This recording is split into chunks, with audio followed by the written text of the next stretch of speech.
Okay, we're looking at the top of a toilet. And if you've got a toilet that's constantly running and you're jiggling the handle, well, let me tell you, it could be a number of things. It could be time for a new flapper.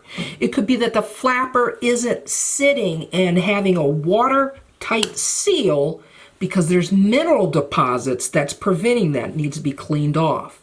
But there's one other thing that's often overlooked. Let me show you what it is. Let me take off the lid. Let's take a look. Okay, this right here, this is called our fill valve. That's what this is. This is a newer model. It's got a floating cup right here. But the most important thing is, in terms of a running toilet, is this right here, that adjustment screw.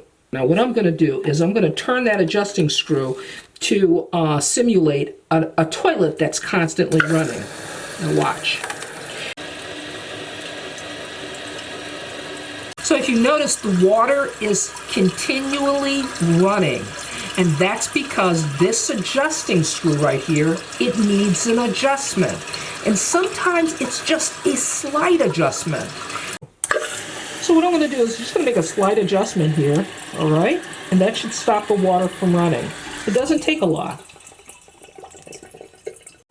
Now what I want to tell you about the adjustment screw here is this.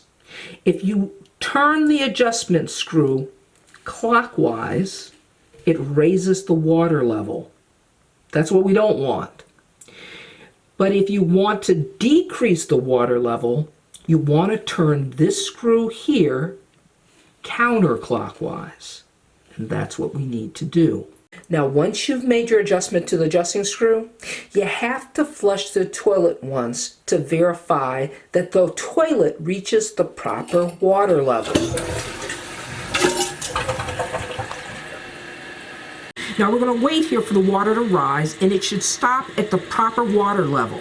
So let's just see if the adjustment was correct.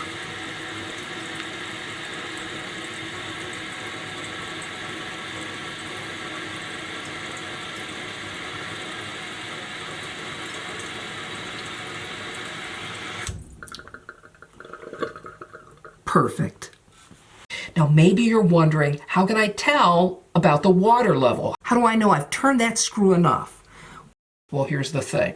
On this model right here, this is called the canister valve assembly. And on the side of this thing, you'll notice there's a water level line. That's where you want the water to come up to. So as you make that adjustment to the screw, look to the water level line. This is Leah saying you can do this. See you next time.